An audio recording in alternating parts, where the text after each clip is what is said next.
Abra sua Bíblia, nós iremos reler o texto que o pastor Ozean fez inicialmente, que está no Evangelho de João, capítulo 4, a partir do versículo 19. E eu quero meditar com os irmãos essa manhã sobre os princípios do Evangelho.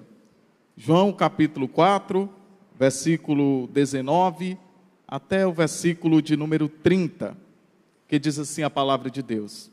Disse-lhe a mulher: Senhor, vejo que és profeta. Nossos pais adoraram neste monte, e vós dizeis que é em Jerusalém o lugar onde se deve adorar. Disse-lhe Jesus: mulher, crê-me que a hora vem, em que nem neste monte, nem em Jerusalém adorareis o Pai. Vós adorais o que não sabeis.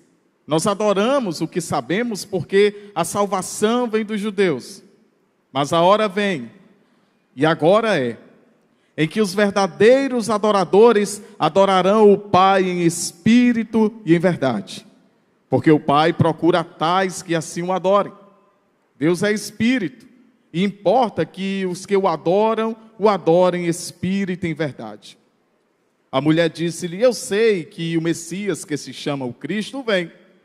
Quando ele vier, nos anunciará tudo. Jesus disse-lhe: eu sou, eu que falo contigo. E nisso vieram seus discípulos e maravilharam-se de que estivesse falando com a mulher. Todavia, nenhum lhe disse: que perguntas ou por que fala com elas? Deixou, pois, a mulher o seu cântaro e foi à cidade e disse àqueles homens: vinde ver de um homem que me disse tudo quanto tenho feito. Porventura não é este o Cristo? Saíram, pois, à cidade e foram ter com ele. Você pode orar comigo? Deus, nós te agradecemos por esta manhã, de estarmos aqui na tua presença, o dia do Senhor, o dia que o Senhor ressuscitou. Nós estamos aqui, Pai, já te louvamos através dos nossos louvores, ofertas, e te pedimos humildemente que o Senhor venha falar ao nosso coração através da tua palavra. Que não sejam, Senhor, apenas informações, mas que a tua palavra, Senhor, venha gerar vida em nosso coração. Deus, que possamos guardá-la também em nossa mente, em nosso coração, para não pecarmos contra ti. É no nome de Jesus que te pedimos e te agradecemos. Amém. Meus irmãos, alguém já disse e concordo que as maiores pregações de Cristo não foram as multidões, e sim no individual. E nós vemos nesse texto justamente um diálogo, algo em que Cristo veio trazer o coração daquela mulher, embora João, diferentemente dos outros evangelhos, ele não fala, os outros evangelhos na verdade não citam sobre este episódio, mas João, ele tem essa preocupação de escrever acerca desta mulher samaritana, em que ele não fala o seu nome, apenas a sua naturalidade. E nós vemos aqui alguns pontos importantes que gostaria de partilhar com os irmãos, em que houve uma conversa, uma história estava rolando naquele tempo, em que Jesus estava batizando mais pessoas do que João Batista, que era também o seu ministério de batizar. No versículo de número 3, e peço que você acompanhe, nós vemos que Jesus, ele deixa a Judeia e vai outra vez para a Galileia. Observe no versículo de número 4 que era necessário passar por Samaria. Um comentarista bíblico, Isbe, ele diz que para ir a essa localidade, a Galileia, os judeus tinham pelo menos 3 rotas. E esta rota aqui, por passar por Samaria, era a rota mais curta. Porém, os judeus religiosos não queriam passar por aquele lugar, porque entendiam que os samaritanos eram impuros, eram pessoas que não tinham honra. Mas observe que Jesus, ele vai por este caminho em que ninguém queria passar. E aqui nós aprendemos que o Evangelho tem um princípio maravilhoso. Ele não é para um grupo seleto de pessoas. Ele não é apenas para uma determinada classe social. O Evangelho abrange a todos e também é para todos. O Evangelho não é algo que somente alguém de determinada classe ou país pode alcançar, não. O Evangelho é para os grandes centros. O Evangelho também é para a periferia.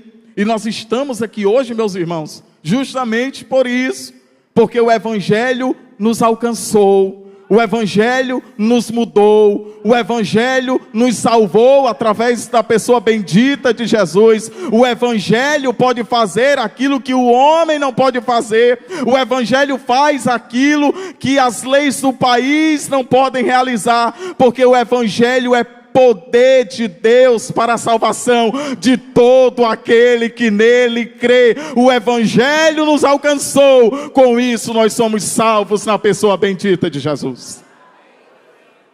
Observe, meus irmãos, que além dele ir a Samaria, deste lugar desonroso, ele vai para uma cidade chamada Sicá. Isso está no versículo de número 5. E Sicá significa cidade dos bêbados. Observe, Jesus ele quebra o protocolo aqui, meus irmãos. Jesus ele faz aquilo que nós não imaginamos. Observe quem era você há 10 anos atrás.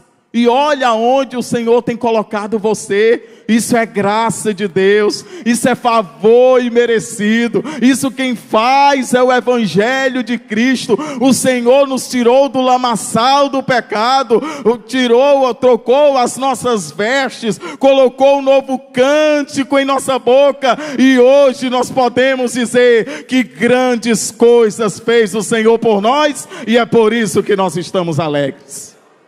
É o Evangelho que faz isso. Observe ainda no versículo de número 6, acompanhe comigo. Estava ali a fonte de Jacó. Jesus, pois cansado do caminho, assentou-se assim junto da fonte. Era isso quase a hora sexta, meio-dia. João ele tem a preocupação não somente de falar sobre a divindade de Cristo, como também Cristo humano, como homem. E Jesus, no seu ministério, automaticamente estava cansado. Meio-dia a gente conhece mais ou menos como é o sol de meio-dia, né? E Jesus estava cansado do seu trabalho, da sua labuta, e ele chega naquele lugar, perto da fonte de Jacó. E o Evangelho parte do princípio que o mérito da salvação é exclusivamente de Cristo, meus irmãos. A conta é bem simples de fechar. O homem entra com os pecados e Cristo entra com o perdão e absolvição desses pecados. Jesus prepara todo o cenário aqui. Qual que era esse cenário? Passar por Samaria, estar na fonte de Jacó, meio-dia em ponto. Os discípulos terem ido à cidade comprar comida. Jesus tinha que passar por Samaria, não por acaso, mas para atender um compromisso divino. Jesus prepara todo o ambiente para salvar apenas uma pessoa. E quem prepara esse ambiente em nossas vidas, meus irmãos, o cenário, é justamente a pessoa de Jesus. Muitas vezes nós não estamos entendendo o que está acontecendo, mas o Senhor está preparando o cenário para nos abençoar, para nos salvar, para mudar a nossa mente, o nosso comportamento. Quem sabe nesse momento você não está entendendo o que Deus está fazendo, mas acalme o seu coração. Deus está no controle de todas as coisas. Jesus prepara este cenário para salvar esta mulher. E acompanhe comigo o versículo de número 7. Veio uma mulher de Samaria tirar água Disse-lhe Jesus: dá-me de beber. Observe que a maneira como Jesus inicia esse diálogo, meus irmãos. Ele não inicia acusando de ser pecadora. Jesus não inicia o seu diálogo sendo preconceituoso. O ponto de contato foi a água. Dá-me de beber. O problema, meus irmãos, é que muitas vezes nós queremos convencer e converter as pessoas e somos até indelicados ou agressivos. O trabalho da conversão é exclusivamente do Espírito Santo. Faça a sua parte. Qual é a nossa parte? Orar e pregar. Não é converter ninguém, não é convencer ninguém. Faça a sua parte, fica orando, fica pregando, fica até mesmo em silêncio, porque é o Senhor quem trabalha, é o Senhor quem faz. No momento e na hora certa, o Senhor vai mudar e o nome dele será glorificado, e você poderá dizer que eu e minha casa serviremos ao Senhor. Jesus, ele começa com esse diálogo, com essa conversa. E observe no versículo de número 9, que a mulher samaritana até se assusta. Disse-lhe, pois, a mulher samaritana: espera, como sendo tu judeu, me pedes de beber a mim, que sou mulher samaritana? Porque os judeus não se dão com os samaritanos. Os irmãos sabem muito bem que no ano 722 a.C., os assírios invadiram o norte de Israel, as 10 tribos, e com isso houve uma miscigenação. E os judeus do sul olhavam para os do norte e diziam: não, os judeus da gema somos nós aqui do sul. Aquele povo ali é misturado. Há uma miscigenação religiosa também. Mas observe, meus irmãos, que para essa época, Jesus estava sendo um escândalo. E se fosse hoje também, ele decepcionaria muita gente, especialmente os falsos religiosos. O evangelho veio para quebrar paradigmas. Observe que Jesus, ele quebra a barreira do preconceito e da religiosidade. Quem era que queria conversar com aquela mulher? Uma mulher impura, uma mulher sem reputação. Quem queria conversar com ela? Um ambiente triste, um ambiente que pudesse causar a Jesus até uma má fama. Mas é isso que o evangelho faz, meus irmãos. Jesus, ele surpreende. Jesus, ele muda, Jesus, ele transforma, ele pega aquele que está no vil pecado, lá no mundo. Jesus transforma, muda, coloca o nome dele no livro da vida do Cordeiro, e de lá ninguém pode apagar, e só quem faz isso é a pessoa bendita de Jesus. Só quem faz isso é ele. Observe ainda o versículo de número 10, o que Jesus vai dizer? Jesus respondeu e disse-lhe: se tu conheceras o dom de Deus, e quem é o que te diz dá-me de beber, tu lhe pedirias e ele te daria água viva. Observe a expressão, se tu conheceras o dom de Deus, ou seja, está no condicional. Conhecer Cristo, meus irmãos, é um dos maiores privilégios que alguém pode ter. Conhecer a Cristo, andar com Cristo. Às vezes nós até mesmo mudamos o foco, porque fazer a obra de Deus não significa dizer que conhece o Deus da obra. Pregar a palavra de Deus não significa dizer que conhece o Deus desta palavra. Meus irmãos, conhecer a Cristo é caminhar com Ele, é estar com Ele, é parecer com Ele. Estar com Cristo é ser igual a Ele. Aprendei de mim, que sou manso e humilde de coração. Conhecer Cristo, meus irmãos, e aqui está um método infalível para conhecer Cristo. A palavra. É lendo a palavra. E é esta palavra que nos direciona, meus irmãos. É esta palavra que nos orienta, é esta palavra que nos alimenta. Comece a partir de hoje priorizar a palavra de Deus, e você vai ver o que vai acontecer na sua vida, porque você vai conhecer Cristo como Ele é. É através da palavra. Observe ainda o que Jesus diz: se tu conheceras o dom de Deus. E os irmãos sabem que essa palavra original no dom significa presente gratuito. E quem que é esse dom? Quem é esse dom que Jesus está falando? É justamente Ele. O que Deus tinha de melhor do céu. O Senhor não pegou um anjo da quinta hierarquia e disse: vai lá na terra morrer por um bando de pecador. Não.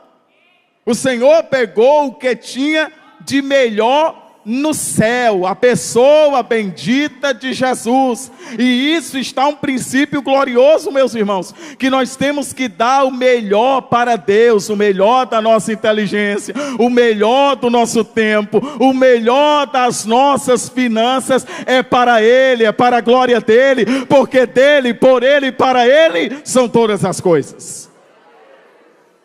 O problema é que às vezes a gente quer deixar de lado. Não é para Jesus, né? 6 horas da noite, ainda está pensando de tomar banho para estar no culto, né? Não, dar o melhor para Deus, meus irmãos, é colocar o Senhor não apenas como prioridade, é colocar Deus como exclusividade.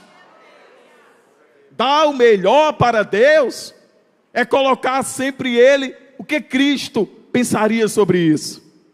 O que Cristo faria nesse momento? Qual a decisão que Cristo iria tomar? É colocar Deus sempre como exclusividade. Ele é esse dom, esse presente glorioso, meus irmãos. Eu estou para conhecer alguém que não goste de presente. Todo mundo gosta, embora talvez depois não me decepcionei com esse presente. Mas quando pega aqui, está embrulhado, né? A gente, rapaz, coisa boa, um presente. Da mesma forma foi Deus. O Senhor mandou esse presente tão maravilhoso. Esse presente que nos uniu a Deus novamente, que aplacou a ira de Deus. Esse presente também está presente aqui para receber a nossa adoração. Se tu conheceres esse dom, e quem é que te diz: dá-me de beber, tu lhe pedirias água, e ele te daria água viva. Observe essa expressão. Não é uma água parada, é uma água viva. E água viva é uma fonte que renova a água constantemente. E é por isso, meus irmãos, que dá para beber.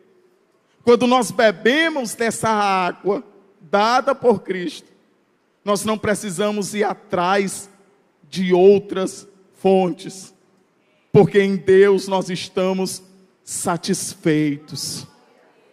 Quando nós bebemos dessa água viva, o salmista Davi entendeu muito bem isso. Quando ele falou no Salmo 23, versículo 1, o Senhor é o meu pastor e nada me faltará. Alguns irmãos são até extremistas de dizer: não, esse salmo aqui está dizendo que eu não vou passar por nenhuma dificuldade. Não é isso. Outros falam: o Senhor é meu pastor, não terei, nada me faltará, não vai faltar luta, não vai faltar tribulação, não é isso não. O salmista está dizendo: em Deus eu estou satisfeito, mesmo que esteja faltando alguma coisa, mas tendo o Senhor, eu não terei falta de absolutamente nada. O apóstolo Paulo também entendeu isso, essa fonte, essa água viva. Quando ele diz no capítulo 4, versículo 11 de Filipenses: porque aprendi a estar contente com o que tenho, e eu também sei estar abatido, e sei ter em grande quantidade, sei estar em fartura, mas sei também passar fome, sei ter abundância, sei passar necessidade, porque em Deus, em Cristo, porque nele eu posso todas as coisas naquele que me fortalece. O escritor americano John Piper, pastor, no livro dele, Em Busca de Deus, ele fala algo interessante. Deus é mais glorificado em nós quando estamos satisfeitos nele. Quando estamos satisfeitos em Deus, meus irmãos, a gente pode até estar liso. A gente pode até olhar, né? O dinheiro parece que tem raiva de mim. Ele cai e já vai-se embora. A gente, não, mas a gente entende uma coisa: em Deus eu posso todas as coisas porque eu estou satisfeito nele. Ele é o que tenho de melhor, Ele é o meu tudo, Ele é o meu tesouro, Ele é o meu Senhor. E eu não estou sendo preparado para morar na terra, eu estou sendo preparado para morar no céu, onde não vai ter tristeza, dor, só vai ter alegria no Espírito Santo. Essa é a nossa esperança. Observe os versículos 11 e 12. Disse-lhe a mulher: Senhor, tu não tens com que tirar, e o poço é fundo. Onde, pois, tens água viva? Aí ela faz aqui algumas perguntas a Jesus. És tu maior do que Jacó, o nosso pai, que nos deu o poço, bebendo ele próprio e os seus filhos e o seu gado? A referência histórica, meus irmãos, era Jacó. Quem era Jacó? Ora, Jacó, meus irmãos, foi neto de Abraão, filho de Isaac, teve seu nome mudado para Israel. Jacó teve um irmão que o nome dele era Esaú. Jacó teve filhos que posteriormente vieram a se tornar tribos em Israel. Mas a pergunta muda até o tempo verbal. Não é quem foi Jesus, é quem é Jesus. Ele é aquele, meus irmãos, que desde o princípio fez todas as coisas, porque tudo foi feito por Ele e para Ele. Ele é a porta, Ele é o caminho, Ele é a verdade, Ele é a vida.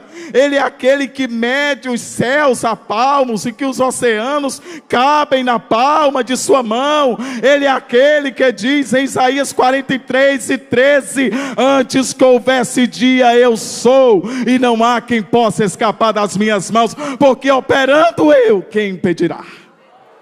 Esse é Jesus, esse é o nosso Deus. A referência histórica desta mulher era Jacó. Ela olha para o poço e olha para Jesus e diz: espera aí, essa fonte, esse poço aqui, ele passou o tempo dos juízes, dos reis, dos profetas, dos cativeiros. Aqui o gado dele bebeu aqui. E o Senhor está dizendo que é maior do que ele.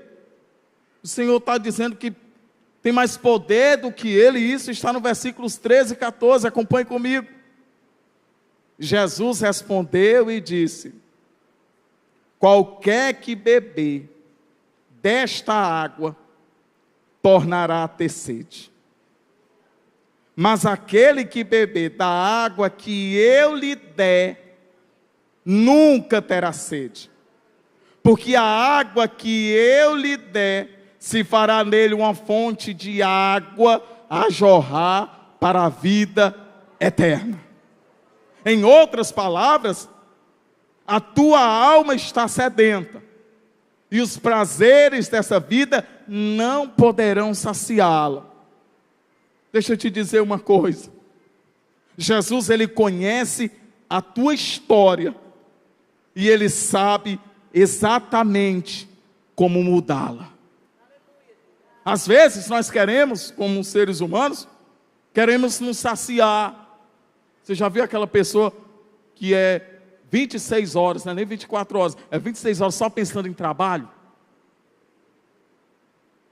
só pensando em ganhar dinheiro. Não é que é pecado ganhar dinheiro, é bênção, mas priorizar só para isso. Aquela pessoa que para ele tudo é um divertimento, que ele quer sair, não, quero desestressar, eu vou comprar. Com que dinheiro? Não precisa, cartão. Não é? Aquela pessoa que ele quer se saciar com alguma coisa. Não, tenho que comer. Peço logo um rodízio aí só para mim, porque eu tenho que comer, eu tenho que me saciar. Eu tenho que fazer isso, tenho que fazer aquilo. Isso é algo, meu irmão, supérfluo. Você só poderá ser saciado, não é com a água física, com a H2O, não. Você só poderá ser saciado quando você conhecer Jesus Cristo como Ele é. E é isso que mostra o Evangelho. Que quando nós bebemos dessa fonte, meus irmãos, as coisas são banais, passam.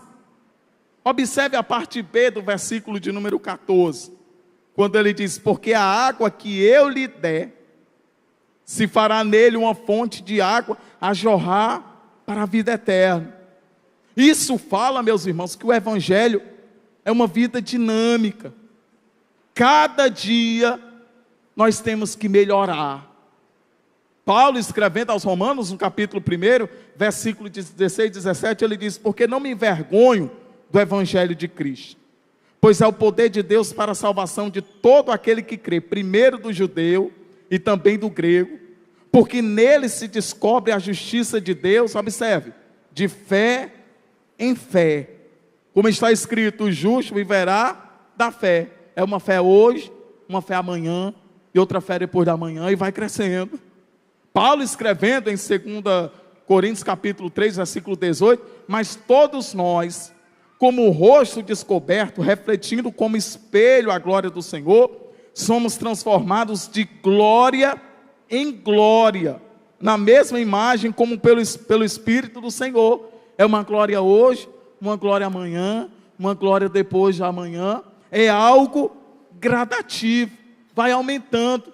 E essa fonte que Jesus fala, observe, se fará nele uma fonte que vai desembocar onde?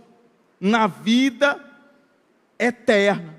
A salvação, meus irmãos, começa aqui. É aqui na terra que a gente vai usufruindo a salvação em Deus. É aqui na terra que a gente vai aproveitando as bênçãos celestiais. Sabe aquela pessoa que diz, não, antigamente, né, aquele saudosismo, antigamente era que era bênção, né? Ali na década de 80, de 70, que a gente saía a pé, que a gente fazia isso. Naquele tempo é que existia crente. Hoje é que é difícil, meus irmãos. Aí eu fico pensando, pronto, os crentes do século 21 estão tudo desviados. Mas não é isso.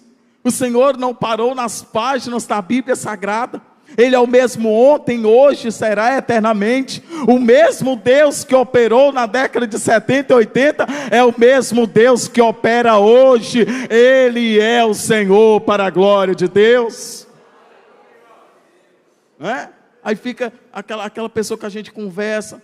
Não, antigamente eu era mais crente. Antigamente, né? Aí ele ouve aquele louvor antigo, que a música ela tem o poder de desbloquear a memória, né? Não é nem que ele sente a presença de Deus, é porque ele lembra daquele louvor do tempo que ele fazia a obra de Deus, do tempo que ele orava, do tempo que ele fazia o trabalho do Senhor. Mas deixa eu lhe dizer algo, se você está vivo até hoje, é porque a obra de Deus ainda não foi concluída na sua vida, e o Senhor ainda quer realizar muito mais do que pedimos ou pensamos, porque Ele é Deus. O Senhor, falando em Apocalipse 22 e 17, diz, o Espírito e a esposa dizem vem, e quem ouve diga venha, e quem tem sede venha, e quem quiser tome de graça da água da vida. Essa fonte ainda está jorrando para a salvação, é uma fonte inesgotável, e essa fonte é Jesus, o nosso Senhor. Observe, os versículos 15 a 18, vai falar algo interessante, porque a conversa, ela já vai afunilando. Ela fica curiosa. No versículo de número 15, ela diz: Senhor, dá-me dessa água. Ela ficou fascinada. Me dê dessa água para que não precise vir mais aqui, meio dia em ponto, né? Tá aqui nesse calor, porque era até uma estratégia dela para não se misturar com as outras mulheres, e nesse horário, que estivesse só. O Senhor então, observando que ela estava curiosa, porque o ser humano é assim. Tem gente que é uma tortura, você dizer: eu tenho algo lá em casa para te entregar. Rapaz, diga logo o que é, que eu fico logo curioso, né? Tem gente que tem essa, fica atiçada, é uma tortura para ele saber esperar. É uma curiosidade, não é? Grande. Jesus então vendo isso e diz: tudo bem, vai lá, chama o teu marido e vem cá. Meus irmãos, ela disse: Senhor, eu não tenho marido. Jesus então diz: realmente você não tem marido, porque você já teve 5, e o que você tem agora, nem teu é. Tem gente pelejando para um casamento. Essa mulher já era exa, ela tinha 6. Está aqui. E Jesus disse: disseste bem, não tenho marido. Visto, você falou a verdade. Porque tem gente que diz que a mentira tem perna curta. Mas pensa uma bichinha para correr, é a mentira, irmão? Não é? Jesus, ele toca na ferida. Porque o Evangelho faz isso. Os pecados dela estavam sendo expostos. Os pecados precisam ser tratados, e sendo tratados, eles são perdoados. O sábio, no capítulo 28, versículo 13 de Provérbios, ele diz: o que encobre a transgressão nunca prosperará, mas o que confessa e deixa alcança misericórdia. O segredo não é só confessar, é deixar também. Porque quando nós confessamos e deixamos, meus irmãos, o Senhor é perdoador. Deixa eu lhe dizer algo nessa manhã: Deus tem perdão para esse pecado que está escondido, que ninguém sabe, mas o Senhor está vendo. Mas o Senhor é perdoador, e Ele lhe trouxe aqui hoje para que você saia daqui purificado pelo poder do Evangelho de Cristo. Observe, tem uma frase muito conhecida de C.S. Lewis, que ele diz: se a Bíblia fosse apenas um conforto, ela seria comparada a um travesseiro, e não uma espada. Essa palavra de Cristo com essa mulher, deixa ela desconfortável, e aqui está um princípio glorioso, meus irmãos. Nós entendemos que o único elemento que deve levar as pessoas a ficarem desconfortáveis com a gente é o Evangelho, e não as nossas preferências pessoais, como comidas, estilos musicais ou preferências políticas. Observe isso, que Jesus, ele começa a tratar esta mulher para que ela pudesse mudar de vida. E ela, no versículo 19, ela diz: Senhor, eu vejo que o Senhor é profeta. Observe aqui, meus irmãos, que ela muda o roteiro da conversa. A conversa era água. E ela então: não, vamos mudar aqui de assunto, né? Porque nós somos especialistas em terceirizar os nossos problemas. Não, o problema não é meu, é da liderança, é do outro, é de fulano. Não. Quando nós olhamos para nós mesmos, e o capítulo 11 de 1 Coríntios, não é somente para a ceia, porque se nós nos julgássemos a nós mesmos, nós não seríamos julgados. Quando nós terceirizamos as nossas responsabilidades, nós colocamos de lado também elas. Mas o Senhor, através da sua palavra, nos ensina: olhe para você, veja onde você precisa melhorar, veja onde você precisa mudar. E o método infalível da gente observar isso é a palavra de Deus. A palavra de Deus é o nosso espelho. Você pode estar bem mais arrumado que você está no seu dia, mas se você passar de frente ao espelho, você olha. não é? Opa, tem alguma coisa que é errado, né? Passou aqui de frente um carro, fumê, olhou, se ajeita logo, porque é um espelho, é um reflexo. Da mesma forma é a palavra de Deus. Quando nós olhamos para ela, nós observamos que nós precisamos mudar, precisamos sermos filhos melhores, esposos melhores, pessoas melhores. É através da palavra de Deus que nós vemos aonde e podemos melhorar. É através da palavra. Observe ainda, e gostaria que os irmãos acompanhassem comigo essa leitura dos versículos 20 até o versículo de número 24. Acompanhe comigo. Nossos pais adoraram neste monte, e vós dizeis que em Jerusalém o lugar onde se deve adorar. Disse-lhes Jesus: mulher, crê-me, a hora vem, em que nem neste monte, nem em Jerusalém adorareis o Pai. Vós adorais o que não sabeis, nós adoramos o que sabemos, porque a salvação vem dos judeus. Mas a hora vem, e agora é, em que os verdadeiros adoradores adorarão o Pai em espírito e em verdade, porque o Pai procura tais que assim o adorem. Deus é espírito, e importa que os que o adorem em espírito e em verdade. Observe algo interessante aqui, meus irmãos, que Jesus ele fala sobre adoração, e ele está ensinando um princípio também importante, que a adoração ela não está reservada exclusivamente a um espaço físico.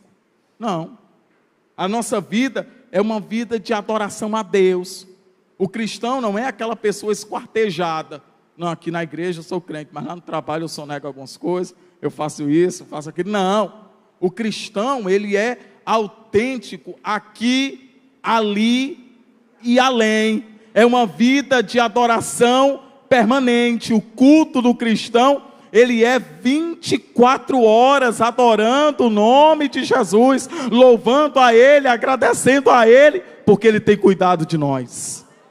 Você já observou que todo mundo busca a Deus, não é? O africano, o americano, o europeu, o asiático, mas só tem um grupo de pessoas que Deus procura, e esse grupo são os verdadeiros adoradores, que adoram o Pai em espírito e em verdade. Ele procura, ele está com seus olhos atentos àquele que é adorador de verdade. Veja, em espírito e em verdade. O Senhor está ensinando que a adoração é por completo. Não existe adoração metade, né? Aquela adoração 50%, não. E a adoração é como o Senhor quer. Eu gosto de adorar, irmão, da minha maneira. Não, é da maneira que a Bíblia está ensinando. Observe o versículo de número 28. Veja comigo. Aliás, os versículos de número 25 e 26. E disse: eu sei que o Messias, que chama o Cristo, vem. E quando Ele vier, nos anunciará tudo. Jesus lhe disse: eu sou, eu que falo contigo. Veja, a revelação aqui, meus irmãos, está exposta. O véu foi tirado. Essa mulher não está apenas ouvindo falar do Messias, mas agora está com Ele face a face. E na hora que eles estão conversando, na hora do apelo, olha que coisa interessante. Quem que chega? Versículo 27. Os discípulos. E ficam até mesmo espantados. Como é que pode? Conversando com uma mulher no meio da rua, né? Mas também não falaram nada. E no versículo de número 28, o evangelista João diz: deixou, pois, a mulher o seu cântaro. Ou seja, é impossível, meus irmãos, ter um encontro pessoal com Jesus e permanecer da mesma forma. Ela deixou aqui a velha vida, né? Ela deixou aqui as velhas rotinas, deixou lá aos pés de Jesus o cântaro, para a gente aqui, o balde, está aqui, está com Jesus, está aos pés dele, está aqui com ele. E quando nós temos esse encontro, a gente muda tudo. Não é aquela ideia de dizer, não, eu sou crente agora, mas é só ainda 80%, eu ainda não me converti por completo, não é? Porque a minha família sempre foi assim, esquentada, né? E meu pai me ensinou, não trazer desaforo para casa, não. Quando a gente conhece essa água viva e bebe dela, a gente leva o desaforo para casa e ainda ora por aquele que nos fez raiva. É mudança de comportamento, é mudança de mente, é mudança de atitude. Isso é o evangelho, meus irmãos. E a gente prefere muitas vezes ter paz do que ter razão. Veja, ela deixou aquilo que era importante, aquele cântaro, e ainda foi para a sua cidade com a seguinte pregação: vinde e vede um homem que me disse tudo o que tenho feito. Porventura não é este o Cristo? O evangelho é para ser compartilhado. O rio da água viva também transbordou sobre os outros. Olha que coisa interessante. Não ficou só para ela. E a pregação dela não foi somente aos ouvidos, mas também aos olhos. Dizendo, vinde e vede. Um homem que me falou tudo, ele pode ser o Cristo. Ele pode ser o Messias. Meus irmãos, isso me chama a atenção. Porque no versículo 30 diz, saíram, pois, da cidade e foram ter com ele. Os discípulos ali ficaram até admirados. Senhor, come alguma coisa? E o Senhor diz, não, eu tenho uma comida a fazer, e a minha comida é fazer a vontade daquele que me enviou e realizar a sua obra. Veja no versículo de número 39, que muitos samaritanos daquela cidade creram nele, pela palavra da mulher que testificou. Observe, esse crer, esse verbo crer, não se resume apenas, meus irmãos, em admitir a existência de Deus, não, e sim obedecer a sua palavra. Lá no Bom Jardim, quando eu era adolescente, semanalmente aos sábados, nós tínhamos um evangelismo da juventude, né? E sempre quando nós chegávamos ali por volta de 11 horas, 12 horas, no sábado, tinha um irmão que eu ficava admirado com ele. Ele chegava e dizia, hoje, primeiro sábado do mês, 15 pessoas aceitaram Jesus. Eu ficava admirado. Segundo sábado, 25 pessoas. 30 pessoas, terceiro sábado. Aí eu, pronto, né? Tem um novo Billy Graham no Bom Jardim. Um desse é um fenômeno. Todo sábado essa quantia de gente aceitando Jesus. E teve um sábado que eu tive a honra de ir com ele. Eu, pronto, é hoje que eu descubro como é que esse irmão, tanta gente aceita Jesus com ele, eu quero aprender. E a gente saindo ali pelas ruas do bairro, e tinha assim um grupo de pessoas na calçada, jogando dominó, baralho. Aí ele chegava e dizia, bom dia. Bom dia. Vou fazer aqui umas perguntas para vocês. Vocês acreditam que Jesus é o Salvador? Aí todo mundo diz, a gente acredita. Vocês acreditam que Jesus veio salvar a humanidade? A gente acredita, todo mundo. Aí chegava para alguém e dizia assim, ó, pronto, pega o nome de todo mundo aí, que tudo tinha acabado de aceitar Jesus. Não é apenas crer na existência, obedecer a palavra. Certa vez, uma mulher ficou admirada com o discurso de Jesus, com a pregação dele, no capítulo 11, versículos 27 e 28 de Lucas, que ela diz assim, bem-aventurada a mulher que te deu a luz e os seios que te amamentaram. Ele replicou dizendo, mais bem-aventurados são aqueles que ouvem a palavra de Deus e guardam.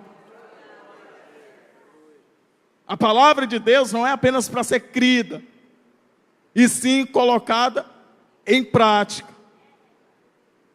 E me chama a atenção, e aqui, meus irmãos, gostaria de convidar os músicos, que no versículo 42, a população disse o seguinte: os homens da cidade, já não é pelo que disseste que nós cremos, porque nós mesmos temos ouvido e sabemos que este é verdadeiramente Cristo, o Salvador do mundo. Uma mulher mudou o destino de uma cidade. Sabe o que é isso, meus irmãos? Que quando nós cuidamos do nosso caráter, Deus, Ele cuida da nossa reputação. Esta mulher foi missionária, eu acho que foi a missionária mais rápida da história. Conheceu Cristo e já foi evangelizando, falando de Cristo. Uma cidade foi mudada, os samaritanos foram mudados pela pregação desta mulher. E eu gostaria de trazer algumas aplicações importantes sobre esse texto. Tem muita gente, meus irmãos, querendo que Deus resolva seus problemas, sem antes resolver a sua vida. Discípulo não é somente aquele que segue, mas aquele que aprende de Cristo. A vida leviana daquela mulher era reprovável, porém havia nela uma alma necessitada de compaixão de Deus. O pressuposto inequívoco para a verdadeira adoração é o conhecimento do Deus verdadeiro. Aquela mulher, meus irmãos, estava com a vida no fundo do poço, mas foi num poço que ela encontrou a água viva. Com a permissão do pastor, eu gostaria de orar por você. Você pode ficar em pé? Esta água, meus irmãos, ainda está ativa.